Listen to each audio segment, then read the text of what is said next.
It's in the belly of Vishnu and the mouth of Gopal. Because Gopal is in Balya Leela.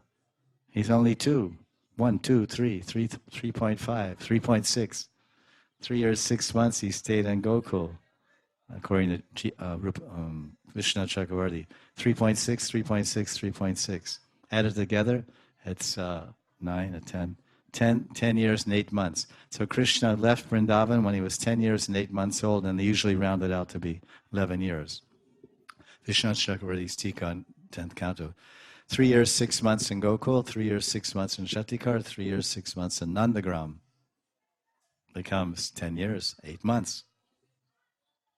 Right?